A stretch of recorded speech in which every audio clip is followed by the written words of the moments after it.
काल आपण बघितलं होतं गतिमार्गणा. गतिमार्गणेमध्ये आपण सांगितलं होतं सगळे 4 गती. त्यासाठी आपल्याला वीरसागर महाराजांनी काय केलेलं आहे, 17 नंबरचा चार्ट केलेला आहे ना. काल म्हणून ना घेणार आहे म्हणून.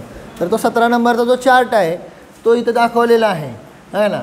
व्यवहार दृष्टीनं बघितलं असताना है ना काय आहेत ह्या सगळ्या आपल्याला काय दिसत आहेत, वेगवेगळ्या गती दिसत आहेत. ठीक आहे ना. व्यवहार दृष्टीनं बघितलं असताना कुठली आहे, ही नरगती पर्याय दिसत असती आहे संसार अवस्था. तिर्यंची गती पर्याय संसार अवस्था. त्यानंतर मनुष्यगती पर्याय संसार अवस्था आणि देवगती पर्याय. कळलं का. हे व्यवहारानं पाहिलं असताना ह्या 4 गती दिसत आहेत. पण वास्तविक पाहिलं असताना तिथं सांगितलं काय आहे, ह्या 4ही गतीमध्ये काय पाहायचं आहे ना, किंवा हे शिकून आपल्याला काय फायदा आहे जर म्हटलं तर ते इथं बघितलेलं आहे. काय आहे बघा, काय काय लिहिलेलं आहे इथं. मी झूम करतो, दिसतं ना. जीवत्व अनादि अनंत शुद्ध मोक्ष पर्याय रहित, देवगती रहित, मनुष्यगती रहित, तिर्यंच गती रहित, नरक गती रहित. का दिसत नाही. हां कळलं का. म्हणजे अशा प्रकारे काय आहे, निश्चयदृष्टी जी आहे त्यामध्ये काय पाहायचं आहे, प्रत्येक समयाला बदलणारी पर्याय नाही पाहायची आहे ना. तर सांगितलं काय आहे, हां त्या 4ही गतीमध्ये काय पाहायचं आहे, जीवत्व पाहायचं आहे. आणि हे आपल्याला वाटतं काय, हा जीवत्व पाहायचं. पण वास्तविक पाहिलं असताना काय आहे की जो त्यातलं जीवत्व पाहतो आहे, कळलं का, तो ॲक्च्युली काय आहे ह्या संसारातनं पार होणार, 4 गतीतून पार होणार. जोपर्यंत आपण काय पाहत नाही, हे जीवत्व है ना अनादि अनंत शुद्धत्व पाहत नाही, तोपर्यंत सांगितलं 4 गतीतून पार होणार नाही. कळालं का, लक्षात येते है ना. मग दोन्ही पण आहे, व्यवहार नाही आणि ते पण आहे. पण वास्तविक सांगितलं असताना, हे शिकत असताना आपल्याला त्यातलं काय पाहायचं आहे, जीव आहे ना.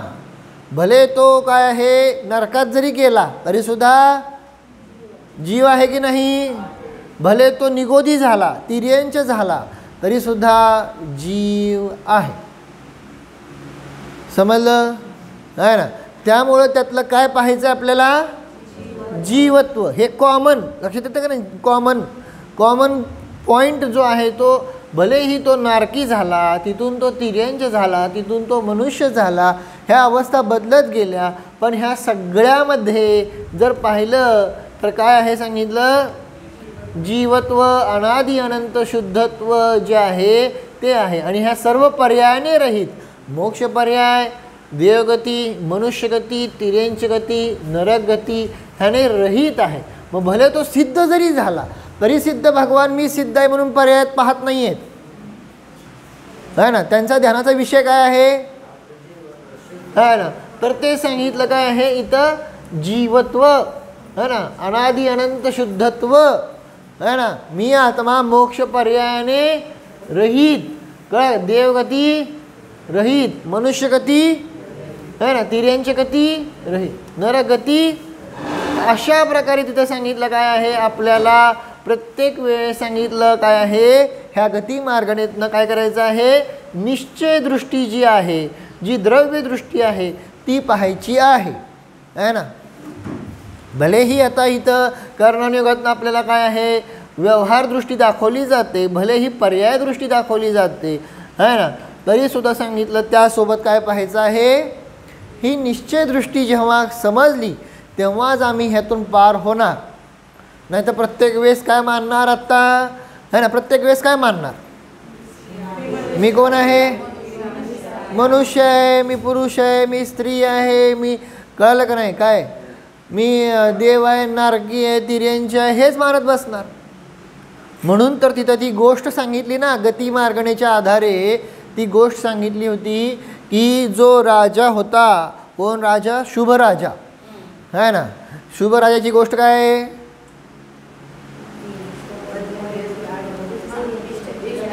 बरोबर आहे की बरोबर. मी तुम्हाला नाव ॲक्च्युली नाव विचारायचं होतं मला, परंतु मी नाव फोडलं. ठीक आहे जर शुभराज विष्टीतला किडा बनला माहिती आहे का नाही, आहे ना. मग तिथं ती गोष्ट आता मी सगळी सांगत बसत नाही, नेटच नाही ना तर दाखवली असती लगेच.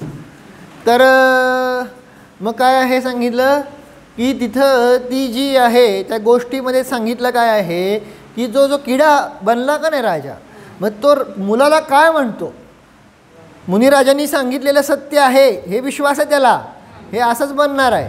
कळलं का. त्यासाठी त्यांना प्रयत्न पण केले की मला लोखंडाची पेटी बन, समुद्रात टाक, तिथं वीज पडणार नाही वगैरे, माहिती आहे ना गोष्ट, आहे ना.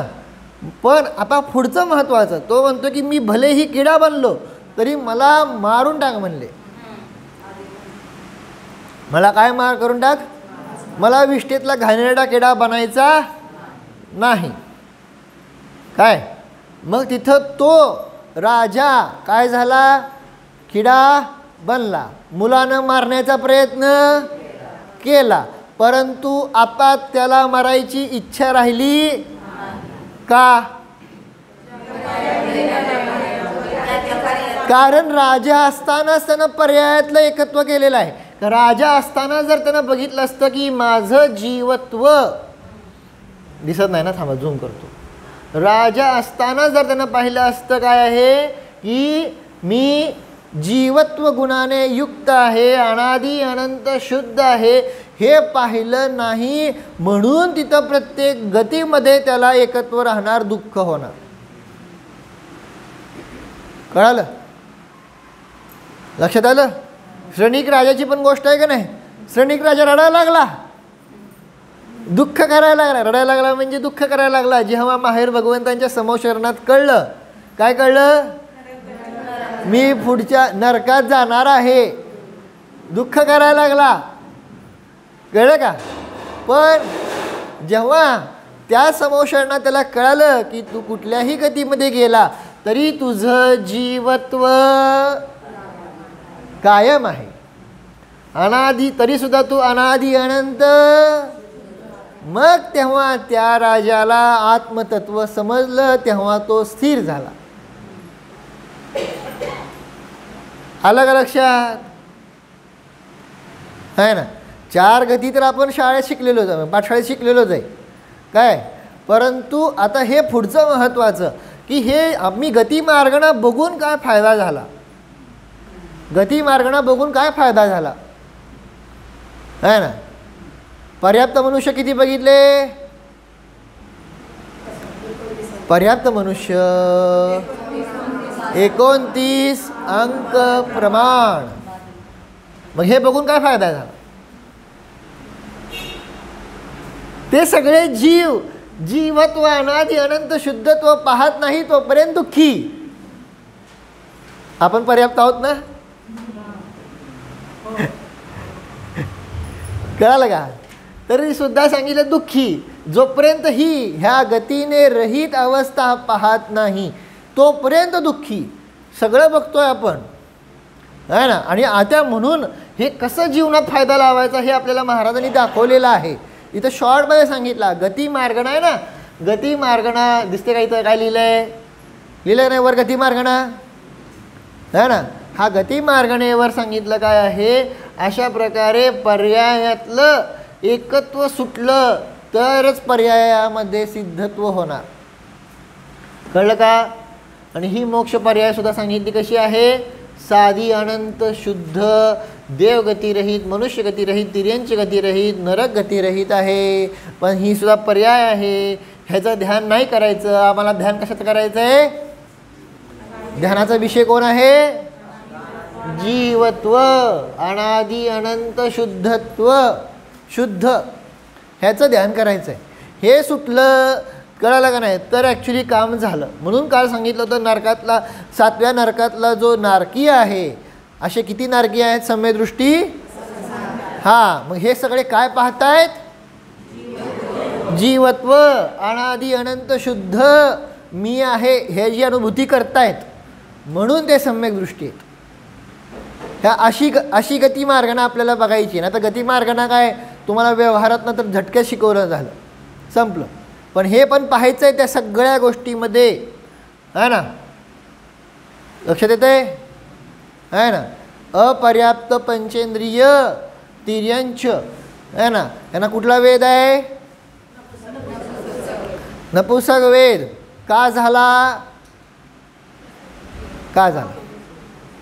अहो त्यांनी जीवत्व अनादि अनंत शुद्ध स्वभाव ओळखला नाही आहे ना, म्हणून तिथं तो झाला. असं लावायचं आहे आता प्रत्येक गोष्टीमध्ये आहे ना. नुसतं गती मार्गानं हां झाली समजली, चला चला पुढचं इंद्रिय मार्गानं, हां चला पुढचं आहे ना. मग महाराजांनी आपल्याला त्यासाठी हे केलेलं आहे ना. किती नंबरचा चार्ट आहे हा? 17. असे म्हणून पहिल्यांदा यायला पाहिजे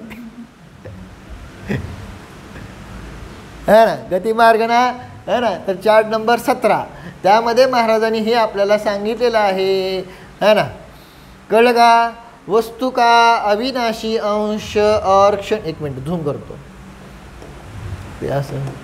वस्तु का अविनाशी अंश और क्षणिक अंश जानकर मेरा आत्मा अविनाशी ज्ञानानंदमय अनादि अनंत शुद्ध है, ऐसा विचार किया तो अभी सम्यक आनंद प्राप्त होता है, समाधान, समता और शांति प्राप्त होती है और सब दुख नष्ट होते हैं.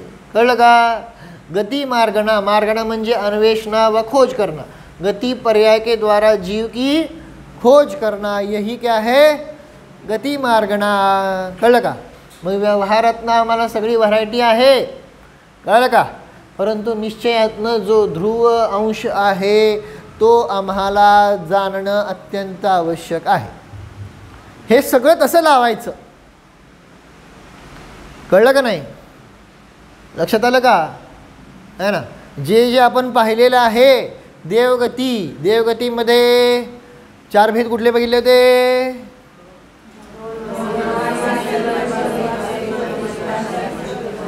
कळलं? मग हे सगळे जे आहेत त्यामध्ये आहे ना पाहिले होते आपण ना. मग सगळे जे विमानवासीचे परत काय बघितले होते? 16 स्वर्ग, 9 ग्रहवेग, 9 अनुदिश, बरोबर. मग हे 9 अनुदिश 5 अनुत्तरमध्ये जे देव आहेत ते काय करतायत? बरोबर काय करतायत? जीवत्व अनादि अनंत शुद्ध ह्याचं ध्यान करतायत, म्हणून तिथं पोचलेत ते. आलं लक्षात?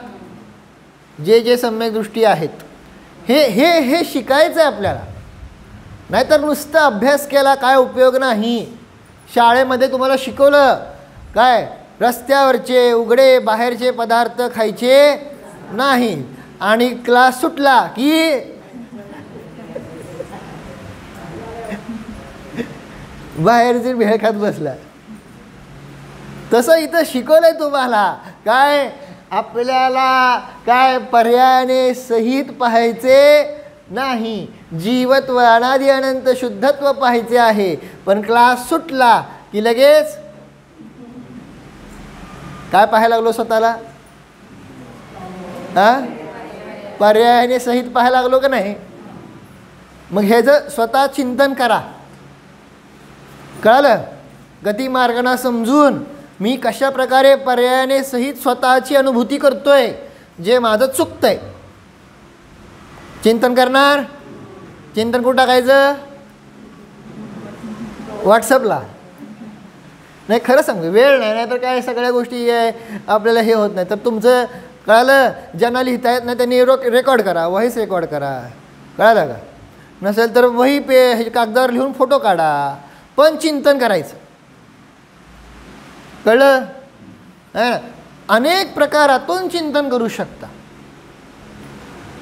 अनेक गोष्टीतून चिंतन. मग हे जे आम्ही पाहिलेलं आहे 7 नरकातले नारकी आहेत आहे ना.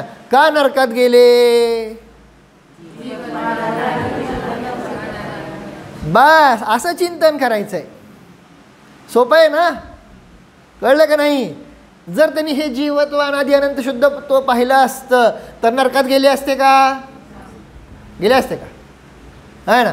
म्हणून म्हणालं की नुसतं शिकायचं नाही, ते शिकून आपल्याला नीट त्याचा काय करायचं आहे? आकलन करायचं आहे. बस. अजून मला भरपूर घटवायचं होतं, परंतु आता नाही, आता मी पुढे जातो इंद्रिय मार्गाने. है ना. मला ॲक्च्युली महत्त्वाचं जे घटवायचं एक पॉईंट असा आहे, बघू वेळ मिळेल, जरा वेळ जाणार आहे तेव्हा, की आपण किती हुशार आहोत, किती स्कॉलर आहोत, शाळा शिकून काय शहाणे झालो आहे हे एक पॉईंट घटवायचं आहे. तो मोक्ष मार्गाशी कसा निगडीत आहे ना. तर तो आत्ता नाही, वेळेचा अभाव आहे, घटू परत. ठीक आहे, समजलं सगळ्यांना? ओके, चलो आता त्यानंतर पुढं काय बघायचं आहे आपल्याला? इंद्रिय मार्गणा.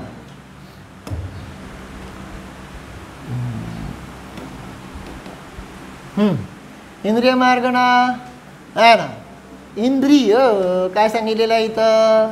इंद्रिय सांगितलं का नाही? जो अहम इंद्र के समान स्वतंत्र है. कळलं का? कोण? सगळे इंद्रिय. कळलं ना? 5 इंद्रिय अहम इंद्रासाठी कसे आहेत? वागतात का नाही? डोळ्याला वाटलं असं बघायचंय, बघा. कानाला वाटतंय काय, सगळे आपल्या आपल्या ह्यानुसार वागतात का नाही? वागतात. म्हणजे आपणच त्याला हे करतोय, परंतु अहम इंद्रा समान कशी आहेत? एकदम स्वतंत्र आहे ना. ती व्याख्या केली. दुसरं सांगितलं, प्रत्येक इंद्रिय अपने अपने विषय में दूसरे की अपेक्षा नहीं रखते है. कळलं का? चक्षुरेंद्रिय म्हणतंय का स्पर्श कसा आहे बघू म्हणून? रसनेंद्रिय म्हणतंय का काय वास कसा आहे म्हणून? कळलं का? लक्षात येते? कर्णेंद्रिय म्हणतंय का शब्द कसा आहे म्हणून? तेच आहे ना, म्हणून लक्ष किती बघू म्हणलं, जरा लक्ष किती बघू म्हणलं, जरा शब्द फिरवले. अहो कर्णेंद्रिय शब्दच बघणार की दुसरं काय बघणार आहे? मी काय घटवतोय, काय सांगतोय, लक्षच नाही अजिबात है ना. मग कसं काढणार तुम्ही ह्यातनं सार? हां, असं नको आहे. पूर्ण जागरूक पाहिजे. ही तर येतोय म्हणल्यानंतर काय, आपले डोळे आपले कान उघडे ठेवा. कळालं का? स्कॅमर फसवत आहेत तुम्हाला. अलर्ट राहावा, सदैव सावध राहावा म्हणतात का नाही? है ना. मग तुम्हाला कसं कळणार ह्यातनं भेदविज्ञान, संसारातनं पार व्हायचा मार्ग? है ना. डोळे बंद, अंधश्रद्धा झाली. कान बंद, काय असं तत्वज्ञान ग्रहण होणार नाही. कळलं का? आपले डोळे आपले कान कसे ठेवायचेत? जागृत. चला विषयांतर नको. तर इंद्रियांचे 2 भेद आहेत. कुठले मेन 2 भेद? दिसतं सगळ्यांना? द्रव्येंद्रिय म्हणजे काय लिहिलंय? बाह्य चिन्ह, आकार दिसतात, डोळ्याचा आकार है ना. इट्स है ना, एक्सटर्नल जे आहे ते सगळे काय सांगितले? बाह्य चिन्ह. हे काय आहे? द्रव्येंद्रिय. आणि भावेंद्रिय काय आहे? क्षयक्षमिक ज्ञान. भले ही बाहेरचा आकार असो, पण त्याविषयीचं ज्ञान पाहिजे ना. डोळे असून सुद्धा दिसत नाहीत. द्रव्येंद्रिय आहे ना तिथं, आहे का नाही? पण दिसत का नाही? कारण त्यांचा काय नाही आहे तेवढा क्षयक्षमिक ज्ञान नाही. किंवा दिसतंय पण पूर्ण दिसत नाही, लांबचा दिसत नाही. चष्मा लावलाय का नाही? काय लावलाय का नाही? मी हो तुम्ही पण लावलाय का? बरं. तर ते दिसत नाही म्हणजे क्षयक्षमिक ज्ञानाचा तेवढा काय आहे? उघाड नाही किंवा अभाव आहे, उदय आहे, सगळं लावू शकतो. ठीक आहे. क्षयक्षमिक ज्ञान तुम्हाला सांगितलेलं आहे ना. नाही कळलं तर टेन्शन घेऊ नका, आपण घटवणार आहे, परत रिव्हिजन सगळं घेणार. जेवढं आत्तापर्यंत सांगितलं आहे सगळ्याची रिव्हिजन होणार आहे. ठीक आहे. तर अशा प्रकारे तिथं सांगितलं द्रव्येंद्रिय म्हणजे बाहेरचा शेप, भावेंद्रिय म्हणजे त्याचं क्षयक्षमिक ज्ञान आहे ना. मग खूप जण म्हणतात है ना, आम्ही एवढं सांगितलं तुम्हाला कसं कळत नाही? है ना, कारण तेवढा क्षयक्षम ज्ञान नसतो. आपला उपयोग समजा दुसरीकडे असेल. कळलं का? कान आहेत ना तुम्हाला? आहे. ऐकू येतं का? येतं. पण आपला उपयोग कुठे आहे? जर दुसरीकडे असेल तर कोणी हाक मारलेली आपल्याला ऐकू येत, किंवा कोणी डोळ्या फुटणं गेलं तरी सुद्धा दिसत, आणि म्हणतो सुद्धा तुमच्या डोळ्या फुटणं गेलोय, आणि तुम्हाला हाक मारली तरी तुम्हाला ऐकू आलं नाही का? कारण तेव्हा उपयोग नव्हता, म्हणजेच क्षयक्षम ज्ञान नव्हतं. तेव्हाचा क्षयक्षम दुसरीकडे कुठे लागला असेल तर आपल्याला त्याचं ज्ञानच होत नाही. आणि खूप जण असे असतात, कळालं का? काय असतात की सहज जरी एक नुसतं बघितलं काय तरी त्यांना सगळं कळतं आणि डोळे बंद करून लगेच सांगतात तिथं असं असं आहे, तिथं असं असं घडलं, असं असं ही वस्तू आहे, तिथं हे ठेवलं आहे ते ठेवलं आहे का नाही, असं सगळं सांगतात का नाही. तुम्ही बघितलं असेल की टी व्ही पिक्चरमध्ये काहीतरी असलं असतं का नाही. काय स्कूलमध्ये पण काय आहे की काय ते कुठलं ते हां असलं काय तर आहे का नाही. एकदाच बघितलं डोळे बंद केले आणि सगळं सांगत बसत आहे का नाही. म्हणजे ते कशावर आहे, भावेंद्रिय जे आहे त्याचं क्षयक्षम ज्ञान आहे ना. महागणं कोण तर यायला लागलं आहे, कसं काय कळलं. महाग डोळे आहेत का काय विचारतोय, लक्षात येते का नाही. कोणीतरी यायला मग चाहूल लागली, लांब असून सुद्धा कळतं आहे का नाही आहे ना. किंवा कोणतर आपल्याकडे बघतंय, कोणतर आपल्याकडे काहीतरी बोलतंय, हे कसं कळतं, कारण त्या विषयाचं काय आहे क्षयक्षम ज्ञान. आता पुढे जाऊन तेच बघणार आहोत. तुम्ही बघितलं पण असं विजू काकीने तुम्हाला घेतलेलं आहे ना, एक कुठल्या कुठल्या इंद्रियांचं किती किती मोठं विषय असतो आहे ना. मी तरी घेतोच आहे ना. पण ठीक आहे, त्यात तुम्हाला हे सांगायचा मला अभिप्राय आहे की जसं उदाहरणार्थ कुत्रा आहे, त्याला लगेच कळतं चोर वगैरे कशावरनं कळतं, मग त्याला कळतं ना आपल्याला काय कळत नाही.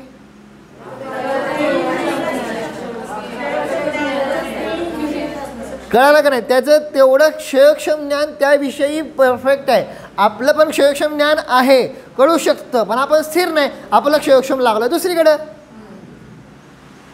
पॉईंट समजलं का काय म्हणलं ते, लक्षात येते का आहे का नाही. एखादा आंधळा आहे ना, आंधळा व्यक्ती आहे, त्याला जर तुम्ही नोट दिल्या तर तो ओळखतो. कितीची नोट आहे, 50ची आहे, 100ची आहे, 500ची आहे का बंद पडलेली 2000ची बंद पडली ना आहे ना. मग तो कसा काय ओळखतो. पण तुम्हाला जर नोट दिली तर तुम्ही ओळखता का, कसं काय नाही ओळखू शकत.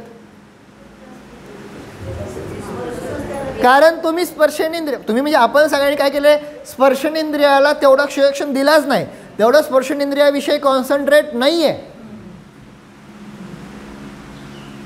कळालं का. जेवढा तो स्पर्शनेंद्रियाविषयी कर्णेंद्रियाविषयी कॉन्सन्ट्रेट आहे.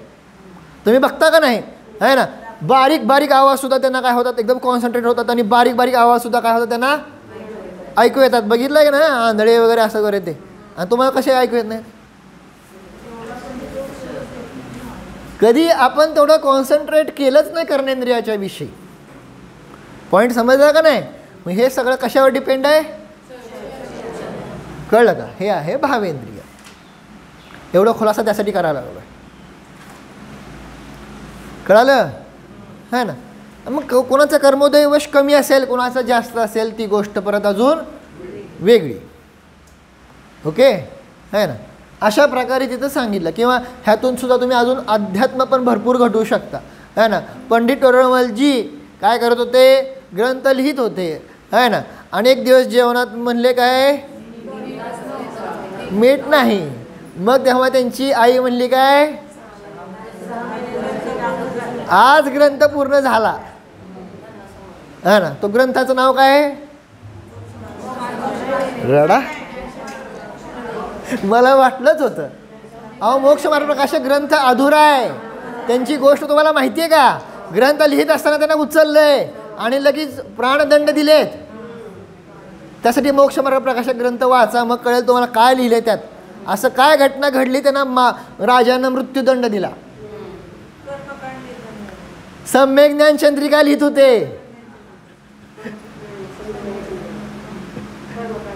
हे कर्मकांड नाही, सगळंच जीवकांड, कर्मकांड, लब्धिसार, क्षपणासार, त्रिलोकसार, ह्या सगळ्यांवर जी त्यांनी टीका लिहिली आहे त्याचं नाव काय आहे, सम्यक ज्ञान चंद्रिका.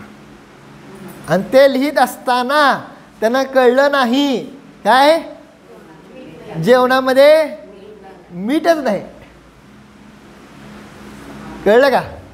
एवढं एवढं कॉन्सन्ट्रेशन लागतंय, मग हे सगळं कळणार. कळलं का. आपलं कॉन्सन्ट्रेशन तेवढं आहे का, म्हणजे त्याचा ध्यास लागतो, त्याचा विचार, त्याचं अध्ययन, त्याच्याबद्दलचं पूर्ण एकाग्रता विसरून जायला लागतं सगळं. मी तिथं क्षयक्षम नाही. क्षयक्षम का नाही? हां, कळालं का नाही? हे साठी घटवायला लागलो आहे. हे भावेंद्रिय आहे ना. आणि असं करू नका. त्यांचा मोक्ष मार्ग प्रकाशक काय आहे, एकदम सुंदर ग्रंथ आहे ना. आणि तो खरोखर अध्ययन करण्यायोग्य आहे ना. तुम्ही वाचा, नक्की वाचा. कळालं का काय म्हणतोय ते? जमलं तर आपण पण घेऊ ह्याच्यावरनं आहे ना. पण असं काय त्यामध्ये लिहिलेलं आहे जेणेकरून राजानं लिहिलं की राजांचा तो ते फेवरेट होते. राजदरबारामध्ये ते फेवरेट होते पंडित टोडरमलजी. त्यांना म्हणले की तुम्ही तेवढं फक्त जे लिहिलेलं आहे का नाही तेवढं फक्त काय करा, खोडून टाका. म्हणजे तेवढं फक्त कॅन्सल करा. मी तुम्हाला मृत्यू काय शिक्षा देत नाही हां. पण ते म्हणाले नाही खोडणार. माहिती आहे का गोष्ट? अहो काय गोष्ट माहिती आहे का नाही विचारतो तुम्हाला. माहिती आहे की नाही? हां, मग काय लिहिलं होतं वय ते मोक्ष मार्ग प्रकाशक उघडायला लागेल. जे अन्य मताचं खंडन केलंय, अन्य मताबरोबर जैनाभासी असो किंवा अन्य मती सगळ्याचं खंडन केलंय आहे ना. तिथं अजिबात काय म्हणलं नाही पंचम काळ आहे चालतंय तेवढं आहे ना. मरायचं काय तेवढ्यासाठी? खोडलं तर खोडलं, त्यांना नाही किंमत तर आपण काय करायचं? असले कुठलेही विचार त्यांनी केले नाहीत. जे खंडन केलंय ना खंड. आणि खरं तुम्ही वाचल्यावर कळेल आपल्या पण विचारामध्ये अशा प्रकारे कुठलं तरी मिथ्यात्व पडलंय का? खूप आहे, खूप स्पष्ट लिहिलेलं आहे ना. इतकं स्पष्ट आहे ना त्यांनी लिहिलंय म्हणून आपण आज बोलू शकतोय, कळतंय आहे ना. आता तुम्ही अध्ययन केलं नाही पण ज्यांनी अध्ययन केलं त्यांना कळतंय की काय लिहिले आणि काय नाही. ते खूप स्पष्ट लिहिलेलं आहे ना. तर सांगायचा अभिप्राय काय आहे, कशासाठी निघाला विषय, तर त्यांना म्हणून तिथं सांगितलं की ते खोडा, तर खोडलं नाही आहे ना. मग राजानं शिक्षा दिली काय, हत्तीच्या. मग हत्तीसुद्धा पाय उचलायला तयार नाही. ती घटना जर बघितली ना तर अंगावर काटे येतात. हत्ती पाय उचलायला तयार नाही. वरनं काय करतोय, माहूत मारतोय. हत्तीला कळतंय हा निर्दोष व्यक्ती आहे.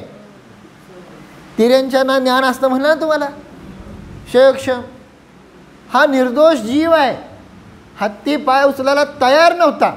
वरनं माहूत एवढा त्याला हे करायला लागला, अंकुश. माहिती आहे ना हत्तीचा वीक पॉईंट कुठं असतो, मानेच्या इथं. माहिती आहे का तुम्हाला? आणि तिथं जर टोचवलं का नाही त्याला सहन होत नाही. एवढा बलशाली हत्ती पण वीक पॉईंट तिथं. मग तिथं त्याला सारखा अंकुश मारतोय माहूत, तरी तो पाय उचलायला तयार नाही.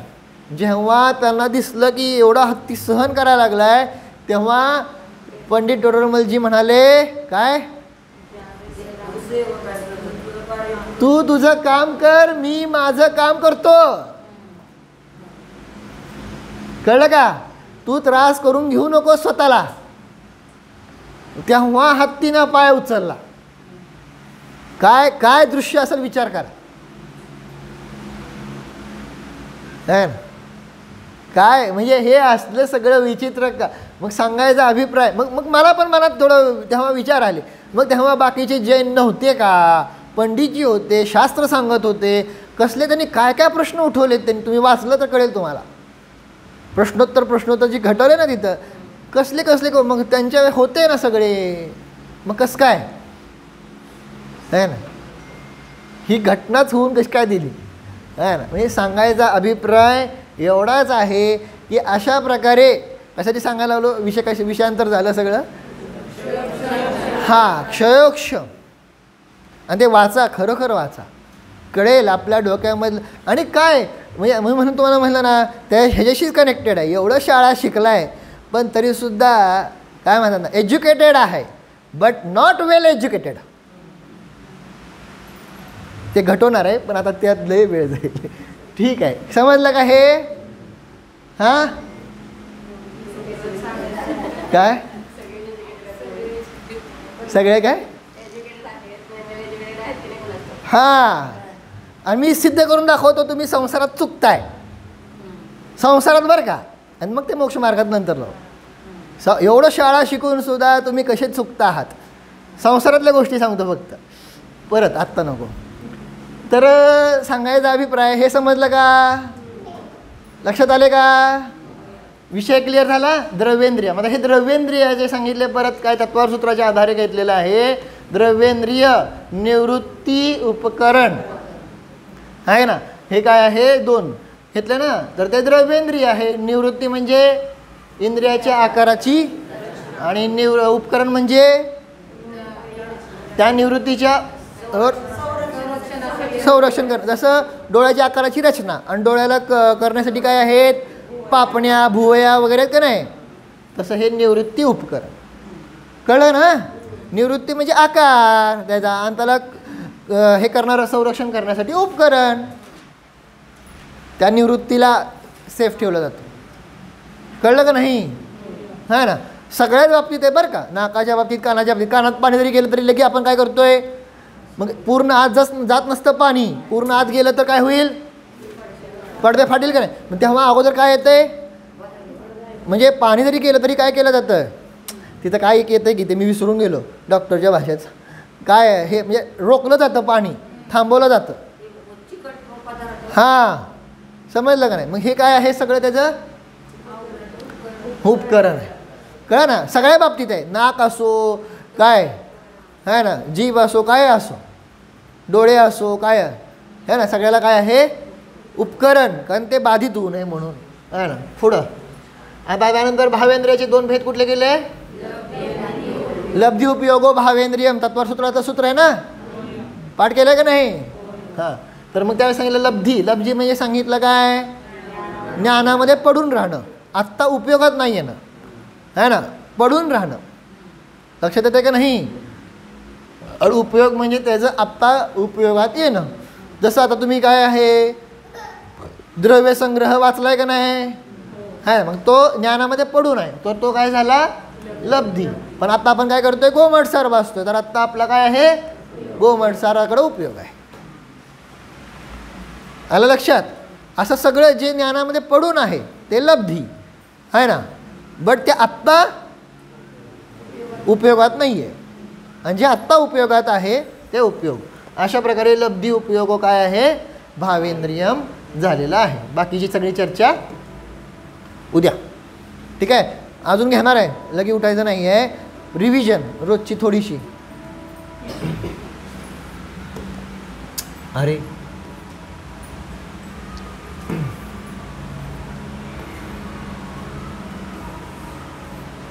हां, जीव समज बघितली की. हां, आता काय बघायचं आहे, पर्याप्ती. ठीक आहे ना. एक मिनटं, मी कसं आहे सगळ्यांना हे करता यावं म्हणून हे करतो. ओके, पर्याप्ती. ओके, तर किती पर्याप्ती आहेत, 6 दिसतं सगळ्यांना, हा ना. कुठल्या कुठल्या,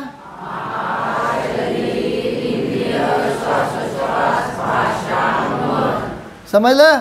ह्या 6 काय आहेत, पर्याप्ती. त्यापैकी सांगितलं होतं ना, शरीर पर्याप्ती ज्यांची पूर्ण झालेली आहे त्यांना, बरोबर आहे ना, ज्यांची शरीर पर्याप्ती पूर्ण झाली त्यांना पर्याप्तक म्हणतात. आता ज्यांची सांगितलं काय, लब्ध पर्याप्त कुणाला म्हणतात, पूर्ण झाली नाही, होणार, बोला, कळलं का नाही, त्यांना लब्ध पर्याप्त. आणि निवृत्त पर्याप्तक,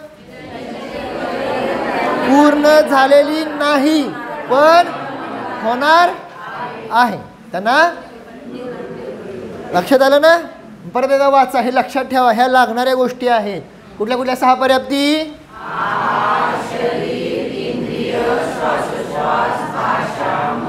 बरोबर आहे ना. आता बाकीचं घटवणार आहे, आता काय नको, फक्त कुणाला किती आहेत ते सांगितलं आहे ना. एकेंद्रियांना किती आहेत, पहिल्या 4 आहे ना. आहार, हां, भाषा नाही लावायचं आहे ना. भाषा कुठून सुरू होती, द्विंद्रियापासून असंज्ञी पंचेंद्रियापर्यंत किती आहेत, 5 पर्याप्ती. आणि संज्ञी पंचेंद्रिय जीवांना 6 पर्याप्ती, 6च्या 6. कळलं ना? लक्षात राहील ना? है ना? परत एकदा सांगा बरं. थांबा वरचं घेतो. हां सांगा कुठल्या कुठल्या 6 पर्याप्ती?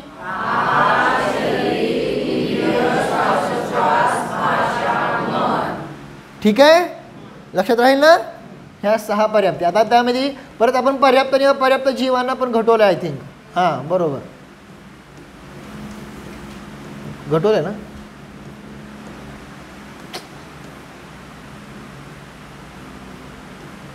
नाही ठीक आहे, आपण ते घटवलं होतं ना.